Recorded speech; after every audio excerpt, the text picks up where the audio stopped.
주님의 말씀입니다. 경청하십시오. 이에 엘리야가 모세와 함께 그들에게 나타나 예수와 더불어 말하거늘 베드로가 예수께 고하되 라비여 우리가 여기 있는 것이 좋사오니 우리가 초막셋을 지을 때 하나는 주를 위하여 하나는 모세를 위하여 하나는 엘리야를 위하여 하사이다 하니 이는 그들이 몹시 무서워하므로 그가 무슨 말을 할지 알지 못함이더라. 마침 구름이 와서 그들을 덮으며 구름 속에서 소리가 나되 이는 내 사랑하는 아들이니 너희는 그의 말을 들으라 하는지라. 문득 둘러보니 아무도 보이지 아니하고 오직 예수와 자기들 뿐이었더라. 그들이 산에서 내려올 때에 예수께서 경고하시되 인자가 죽은 자 가운데서 살아날 때까지는 본 것을 아무에게도 이르지 말라 하시니. 아멘.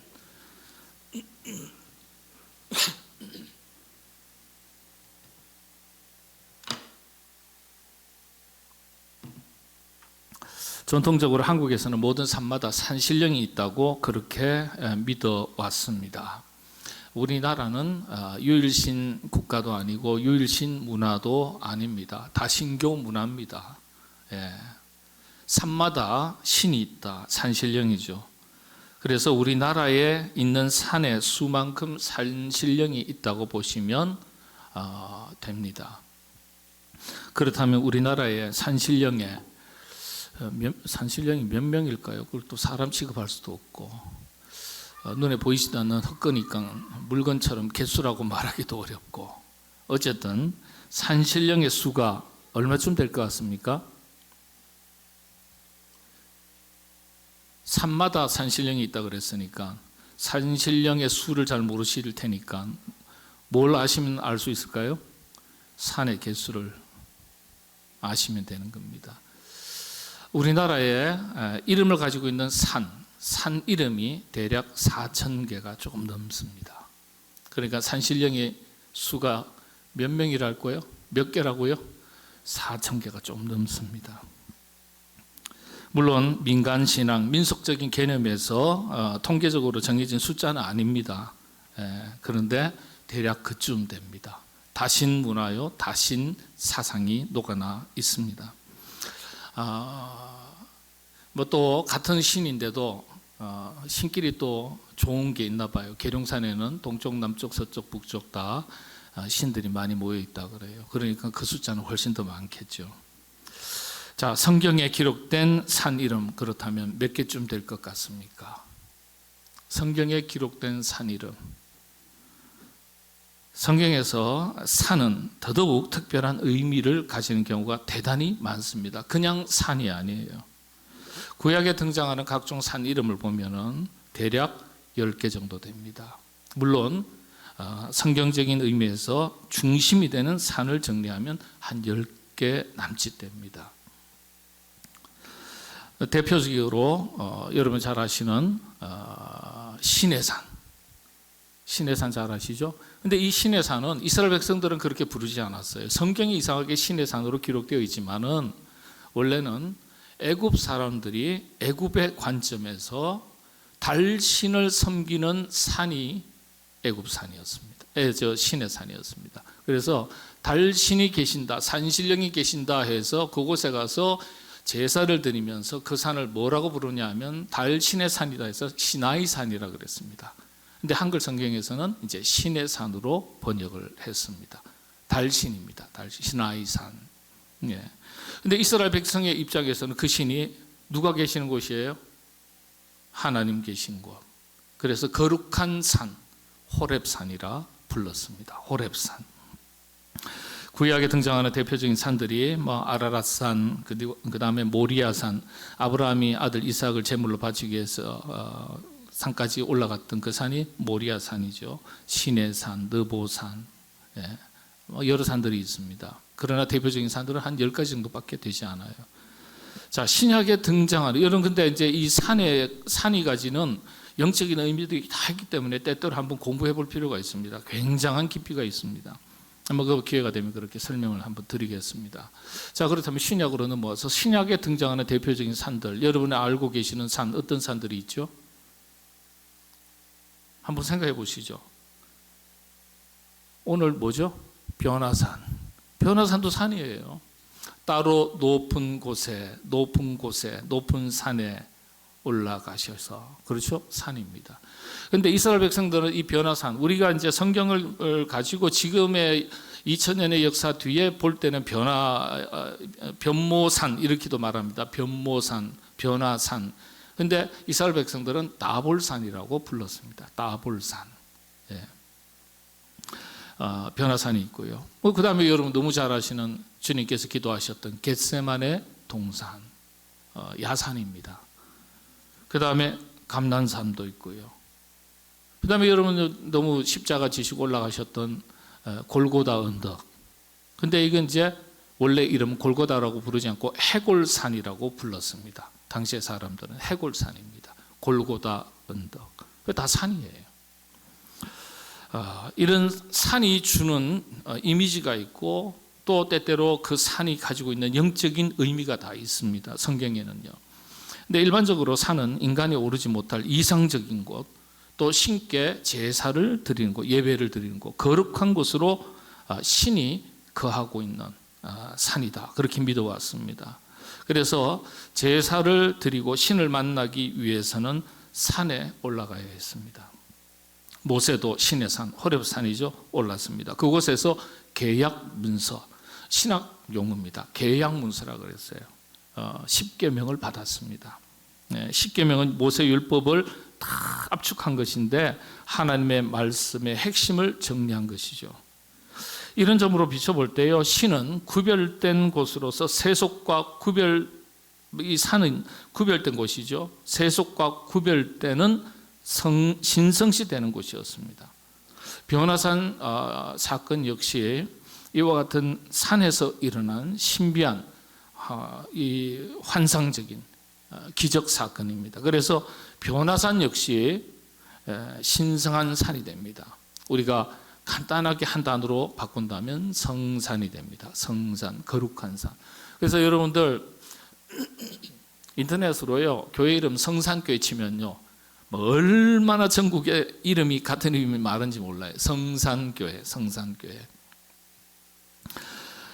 변화산 사건 속에서 이 성산 사건 속에서 여러분들 영적인 교훈이 담겨져 있는데 세 가지 질문을 통해서 그 교훈을 찾아볼 수 있습니다. 오늘은 세 번째인데요. 다시 한번 세 가지 질문을 가지고 영적인 교훈을 찾아가도록 하겠습니다. 첫 번째, 변화산이 가지는 의미가 뭘까?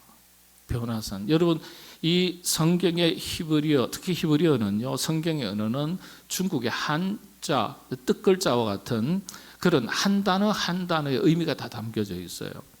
네, 우리 어머니를 뭐라 그런다 그랬죠? 히브리어로. 뜻이 뭐라고요? 우리는 어머니 그러면 그냥 어머니 그래요. 근데 히브리어로 어머니를 M이라고 불러요. 뜻이 뭐라고요? 기억을 못 하시는 추운 겨울에 이별이란 뜻입니다.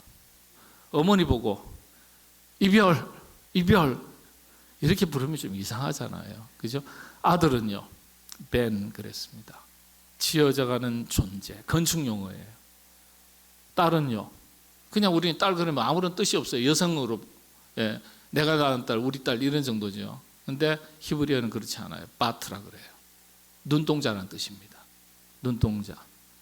동서양 고금을 막론하고 눈동자는 보석을 상징합니다. 소중한 존재라는 뜻이죠. 딸이 그런 존재예요. 바트. 그러니까 딸 보고 눈동자, 내 보석 이렇게 부르는 거예요. 훨씬 더 이 실감이 나죠. 그래서 변화산도 의미가 있는 겁니다. 변화산. 변화산이 가지는 의미. 그리고 두 번째는 왜 빨리 내려오셨을까? 성경에는 언어적으로는 빨리 내려오셨다라는 구절이 없어요. 그러나 문맥상 8절과 9절을 보면 분위기가 완전히 틀립니다. 빨리 내려오신 거예요. 왜 빨리 내려오셨을까? 이유가 있겠죠. 세 번째, 예수님께서 산에서 내려오시면서 하산할 때 제자들에게 당부하신 정도가 아니라 경고하셨어요. 예, 경고하시는 거예요. 굉장히 엄하게, 무겁게, 철저하게 명령하신 거예요. 경고하셨다 그랬어요. 어떤 걸 경고하셨습니까? 이 엄청난 변화산 사건에서 일어났던 눈으로 보고 귀로 들었던 처음 했던 이 엄청난 사건에 대해서 내가 다시 살아날 때까지, 부활할 때까지 절대 누구에게도 말하지 말라. 여러분, 엄청난 사건에 대해서는 여러분들이 입이 근질근질해서 견딜 수가 없잖아요. 그죠? 그리고 더더욱 기가 막힌 기적의 사건이라면 이야기할 수 있어야 되잖아요. 근데 못하게 하셨어요. 왜 못하게 하셨을까요? 그 이유를 보면 영적인 교훈이 담겨져 있습니다. 먼저 변화산에 대한 의미를 한번 살펴보겠습니다. 제자들이 올랐던 따로 높은 산, 신비한 환상을 경험한 기적의 산, 영적인 거듭남을 체험한 거룩한 산, 이제 변화산이요 성산이 된 겁니다. 제자들이 그런 신비한 환상을 체험하고 영적인 변화를 경험하고 은혜를 체험하고 나니까 사람은 보이지 않았고, 사람이 누구였습니까? 모세와 엘리야였어요. 모세와 엘리야는 이 진보적인 신학자 중에 하비 콕스라는 분이 있는데 이렇게 설명을 합니다. 지난 시간에도 말씀드렸듯이 모세와 엘리야는 육신을 가지고 있는 인간입니다. 그런데 그 인간은 보이지 않았고 대화했던 예수님만 보였다 그랬어요. 예수님만 보였다. 인간은 땅의 사람이에요. 근데 예수님은 신이에요. 그렇죠. 다시 말씀을 드리면 육신의 것은 보이지 않고 육의 것은 보이지 않고 세속의 것은 보이지 않고 영적인 것이 보였다는 거예요. 영적인 눈을 뜨게 된 걸 말합니다. 영적으로 깨어난 걸 말하는 거예요.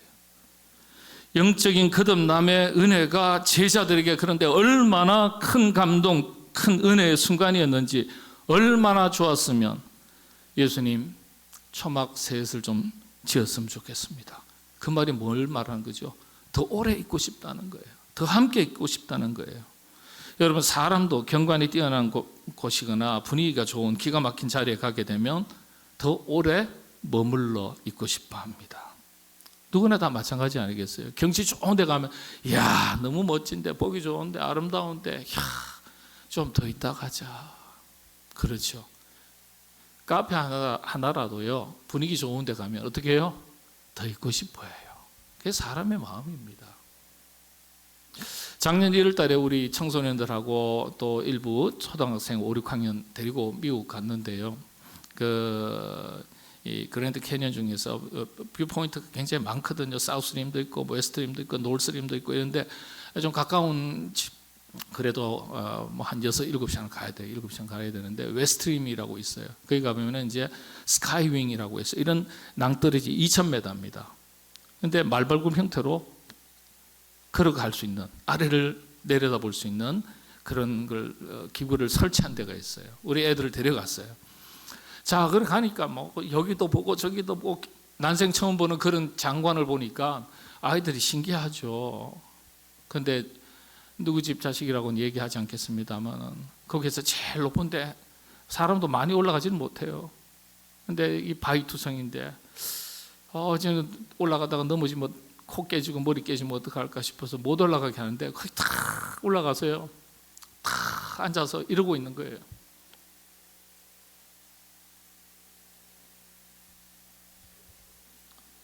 내려올 생각을 안 해요. 그 엄마가 여기 있어요. 누구 집 자식이라고 이야기 안 할게요. 걔가 그때가 6학년인가요? 5학년인가 그래요. 철 모르고 애들하고 뛰어다니면서 왔다 갔다 해야 될 나이잖아요. 그런데 딱 혼자 올라가가지고 내려오질 않는 거예요. 한참 지나서 제가 갔어요. 거기 올라가는 것도 힘들어요, 제가. 그래서 중간중간 가서 야야 아무개야 이제 가자, 내려와라. 안 내려와요. 그래서 제가 붙들고 가서 올라가서 야 가야지, 너 뭐하냐, 혼자서 앉아가지고. 목사님, 이 엄청난 아름다운 장관을 어떻게 잠시 보고 갈 수 있냐 이거예요. 눈으로 담고 마음에 다 담고 가야 되는데요. 더 있으면 안 되겠네요. 그러면서 말도 없이요. 이제 있는 대로 말씀드리니까 뭔가 이 자녀에게는 굉장한 어떤 느낌과 감동과 감격이 있었던 것 같아요. 그 장관을 보면서 한참 그래, 조금만 더 있다 가자 그래 내려왔어요. 좀 얘가 원래부터 말을 안 들어요. 그런 건 아니고 한참 있다가 시간 더 줬어요. 그 다음에 일정이 있으니까 어떻게 해요? 가야 되잖아요. 가자.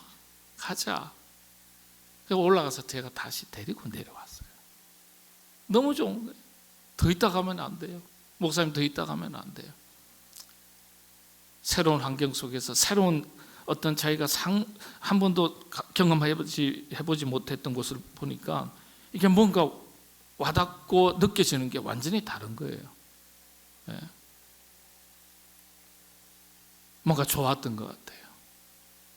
그 높은 곳에 올라가서 전체를 조망하는 거니까. 예.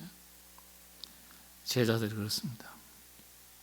변화산에 올랐는데 은혜를 받았어요. 너무 좋은 거예요. 너무 좋은 거예요. 감동이 있고 감격이 있었던 거예요. 그래서 주님께 초막셋을 좀 짓겠다. 더 있으면 안 되겠냐. 그런 뜻이에요. 그렇다면 주님께서는 그래 좀 더 있다 가자. 그러면 그렇게 말씀하셔도 되잖아요. 자녀가 그런 좋은 것을 보고서 너무 좋아하면은 어느 부모들, 어느 선생님들, 어느 목회자들 그래 조금만 더 있다 가자 그렇게 말하지. 야 당장 안 내려와 네 집 자식이야. 너 아버지한테 가서 다 이런다 말 안 듣는다고 그럴 분이 누가 있어요? 없죠. 근데 예수님은 아니었어요. 곧바로 내려옵니다. 제자들이 분명 은혜를 받았어요. 영적으로 어떤 큰 깨달음이 있었어요. 자각이 있었어요. 사람은 눈에 안 보이고 오직 주님만 보였다. 오직 예수와 자기들 뿐이었더라. 주변을 둘러보니 영적으로 눈이 뜬 거예요. 얼마나 좋았겠어요. 그런데 문맥을 보면 8절과 9절인데 큰 영적인 큰 은혜 경험을 한 내용이 8절이에요. 그런데 9절이 곧이어 9절이 어떻게 기록하고 있습니까? 9절 한번 보실까요? 그들이 산에서 내려올 때 예수께서 경고하시되 인자가 죽은 자 가운데서 살아날 때까지는 본 것을 아무에게도 이르지 말라 하시니. 원래 일반적인 경우라면 제자들이 영적인 거듭남을 체험한 은혜를 받아서 한동안 머물러 있고 그랬더라면 성경이 어떻게 기록되겠어요? 제자들이 은혜를 받아 함께 나누고 감사하였더라. 이렇게 기록되는 게 우리 정서상 맞는 거예요. 그렇게 기록되면 제자들이 은혜 받고 깨닫고 거듭나고 은혜 충만 그런 제자들의 영적인 상태가 더 강조될 수 있었죠. 받은 바 은혜가 있으니까 제자들이 신비한 체험을 통하여 은혜 받고 하나님께 감사하고 그곳에 더 머물러 있더라. 이러면은 야, 제자들이 그 감동과 감격이 더 강조가 되지 않겠어요? 그렇게 구절이 기록되지 않아요. 곧바로 하산 얘기가 나왔어요. 하산 얘기. 제자들의 감동과 은혜의 여운은 칼로 자른 듯이 마무리가 되고 말씀드립니다. 곧장 하산의 이야기로 이어집니다. 흔히 하는 말로요. 수련을 끝낸 제자들에게 스승이 이제 더는 가르칠 것이 없으니 하산하거라. 이런 식이에요. 그런데 여기에 메시지가 있어요. 왜 이렇게 성경이 기록했을까? 그 뜻을 다시 한번 살피기 위해서 산 이야기로 돌아가겠습니다. 일반적으로 성경에서 하나님이 계신 산을 뭐라고 부른다고 말씀드렸습니까? 성산이라고 부릅니다. 성산. 구약 성경에서는 14번 기록되어 있습니다. 시편 99편 9절 한번 보겠습니다. 함께 한번 읽어주시면 좋겠습니다. 시작합니다. 너희는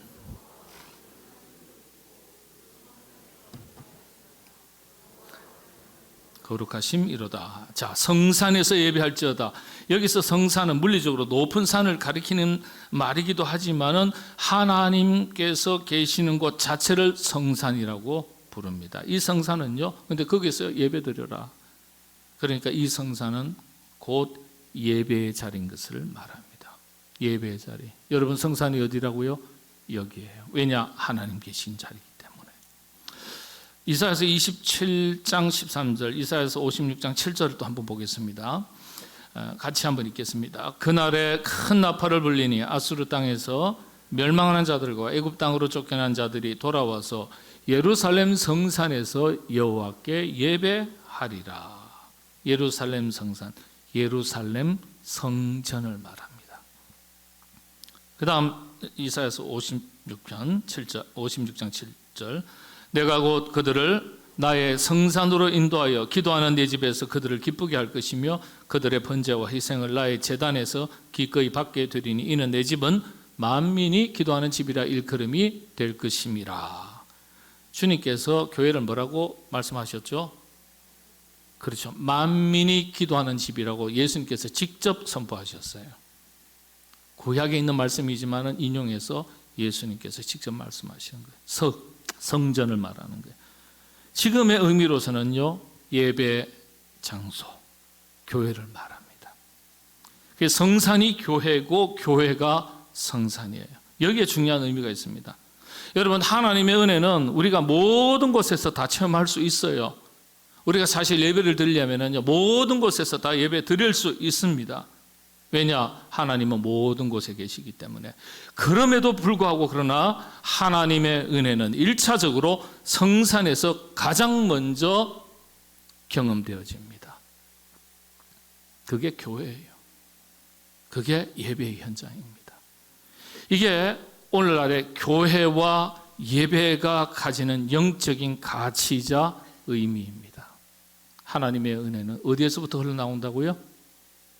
교회에서, 예배를 통해서 1차적으로 우리에게 먼저 은혜가 흘러들어오기 시작하는 거예요. 그래서 교회 생활이 중요하고 예배 생활이 중요합니다. 왜냐? 교회를 통해서, 예배를 통해서 하나님의 은혜가 먼저 흘러나오기 때문에. 하나님의 은혜가 어떤 방식으로 우리에게 흘러오는지 시편 133편 1절에서 3절 말씀을 보면 잘 알 수 있습니다. 제가 봉독해 드리겠습니다. 보라, 형제가 연합하여 동거함이 어찌 그리 선하고 아름다운고, 머리에 있는 보배로운 기름이 수염 곧 아론의 수염에 흘러서 그의 옷깃까지 내림 같고, 헐몬의 이슬이 시온의 산들의 내림 같도다. 거기서 여호와께서 복을 명령하셨나니 곧 영생이로다.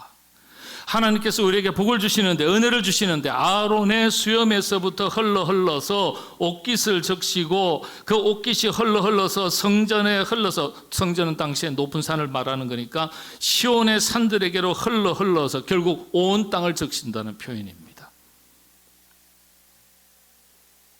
은혜 중에서 최고의 은혜, 복 중에서 최고의 복 어떤 겁니까? 영생의 복이죠. 구원의 은총입니다. 하나님의 구원의 은총이 성산에서부터, 예배 자리에서부터 임하고 흘러가는 걸 말합니다.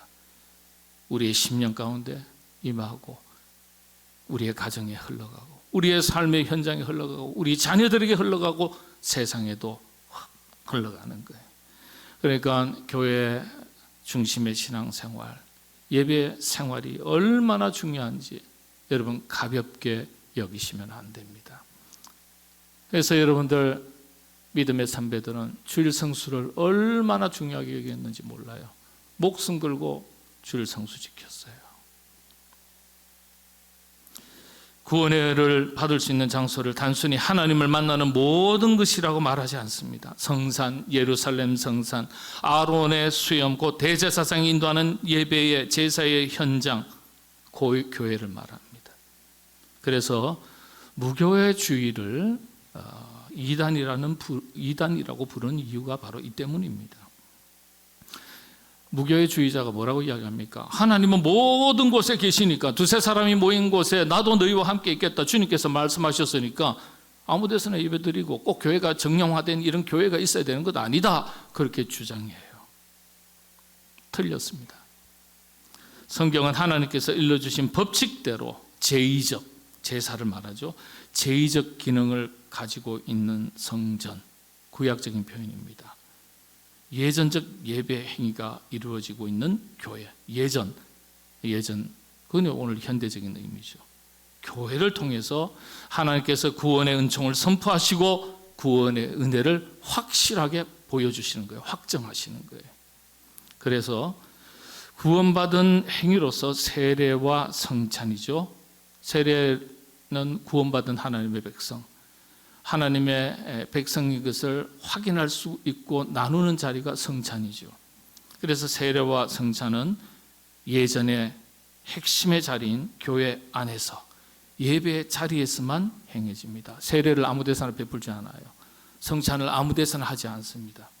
진중세례, 병상세례 이외에는 어떤 데서도 하지 않습니다. 허용하지 않습니다. 허락하지 않습니다. 오직 교회 안, 예배의 자리에서만 행합니다.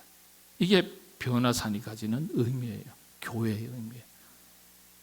교회가 첫 번째 은혜의 현장인 것을 말합니다. 여러분들 교회 중심의 신앙생활, 예배 생활을 잘 감당해야 될 이유가 바로 여기에 있습니다. 여러분들 교회 중심의 생활, 예배 생활을 잘 감당하시면 하나님께서 풍성한 은혜를 여러분들에게 더해 주실 줄로 믿습니다. 자, 두 번째가 왜 말하지 말라 경고하셨을까요? 하산하시면서 더 큰 기적이 임할 것을 일러주십니다. 주님이 다시 십자가에서 달려 죽으셨다가 3일 만에 부활하실 내용이죠. 예언을 하셨어요. 그러면서 한 가지 더 부탁하셨는데 절대 아무에게도 말하지 마라. 무슨 뜻일까요? 은혜 받은 것이 제자들의 삶으로 드러나거나 나타나지 않으면, 다시 말씀을 드리면 은혜 받은 대로 살아가지 않으면, 삶의 내용이, 삶이 뒷받침이 되지 않으면 기적 사건의 체험 이야기는 사람들에게 이야기하면 설득력을 잃어버리기 때문입니다. 주님께서 이미 다 하셨어요. 제자들이 그 수준에 이르지 못한 것을 다 아신 거예요. 그래서 그런 염려 때문에 어디 가서 은혜 받았다, 성령 체험했다, 하나님의 음성을 들었다, 거듭났다, 영적인 귀가 열렸다, 눈이 열렸다, 그런 말 함부로 하지 마라. 그런 뜻입니다. 못하게 하신 거예요. 그런 말 하면 참 좋잖아요. 특별한 은혜를 직접 경험했으니까.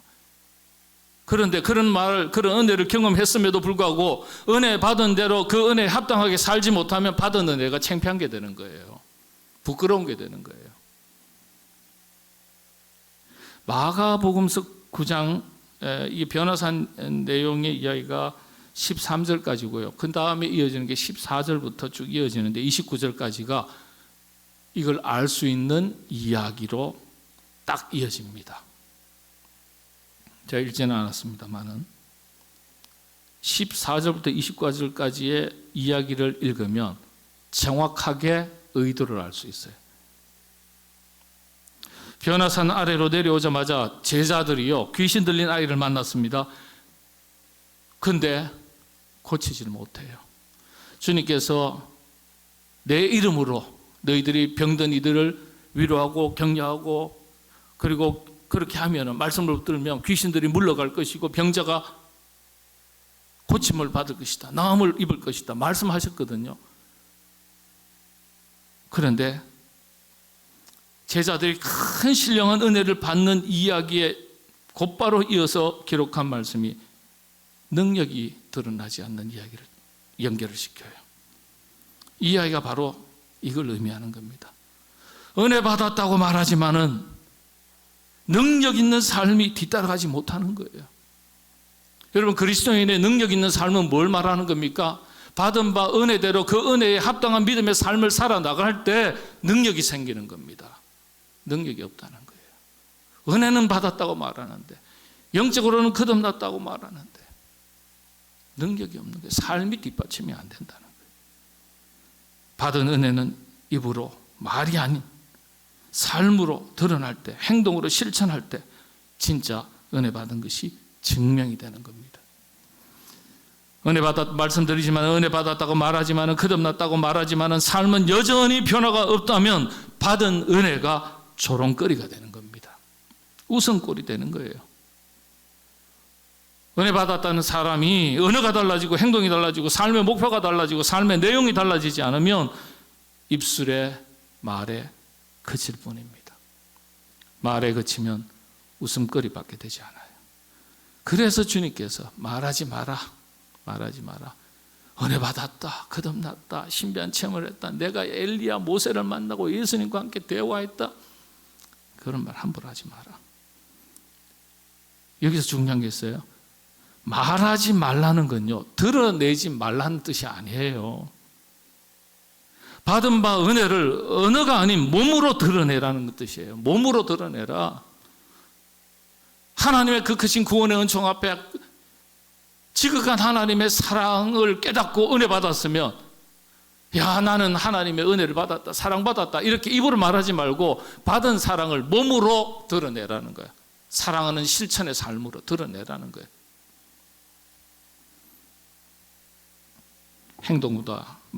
행동이 말보다 더 강력한 힘을 발휘할 때가 있습니다. 그래서 제자들이 말이 앞서는 걸 보신 거예요. 말이 앞서는 걸. 이런 정황들이요, 이후에 제자들의 모습 속에서 계속 거듭 나타납니다. 그래서 그걸 다 하시고, 아유, 맨날 은혜 받았다고 말하고, 뭐 은혜로 산다고 말하고, 하나님의 음성을 들었다 말하고, 어루만지심을 경험했다 말하고, 그건 좋은 거예요. 그러나 받은 바 은혜들을 삶으로 살아내는 것이 뒤따라가지 않고 은혜만 받았다고 말하면 부끄러운 것이 되는 거예요. 한마디로 받은 은혜를 말이 아니라 삶으로 살아내라는 뜻이 담긴 것입니다. 네. 여러분들 은혜 받으셨으면 은혜 받은 대로 합당하게 삶으로 살아내시기를 바랍니다. 네. 마무리하겠습니다. 교회에서 은혜를 가장 먼저 받는 겁니다. 교회 중심 신앙생활 잘 하셔야 돼요. 예. 기도와 찬양 속에서 은혜를 경험하고, 말씀을 통해서 은혜를 경험하고, 그러나 은혜 받았다고 말하기에 앞서서 은혜 받은 것을 삶으로 옮기시고 증명해 보이시기 바랍니다. 예. 세상에서 받은 은혜들을 세상에서요, 우리가 지금 성전 안에서 받은 은혜들을 말이 아니라 실천으로, 행동으로 옮길 때 그리스도인에게 선한 영향력이 생기는 겁니다. 여러분, 받은 바 은혜들을 가지고 가정에서 생업의 현장으로 돌아가셔서 살아가시되, 받은 은혜들을 믿음 있는 실천적인 삶을 통해서 드러내시면 여러분의 생업의 현장, 삶의 현장은요, 사명의 현장이 됩니다. 예? 여러분의 직장 일터가 육신의 삶을 위한 생업의 터전이라면 직업이 되겠죠. 직장이 되겠죠. 그러나 받은 바 은혜를 가지고 그리스도인의 선한 영향력을 발휘하는 복음의 사람으로 여러분이 살아가시면 여러분의 직장과 생업의 터전은 하나님의 영광을 드러내는 사명의 현장이 될 것입니다. 신앙은요, 산 위에서만 머무는 것이 아니에요. 산 아래로 내려가서 세상 속에서 살아내는 것입니다. 은혜 받는 것에 머물러 있지 마시고 받은 은혜 삶의 현장에서 쏟아내라는 뜻입니다. 이게 빨리 하산하신 이유입니다. 은혜 받았냐? 오케이. 그 받은 바 은혜를 삶으로 실천해라. 삶의 현장에서. 이건 세상을 살아가면서 세상을 바꾸는 그리스도인의 삶의 방식입니다. 은혜 받는 것은 나를 변화시키지만은 은혜 받은 대로 살아가야 세상을 바꿀 수 있습니다. 그런 능력 있는 삶을 살아나가시는 여러분 다 되시기를 바랍니다.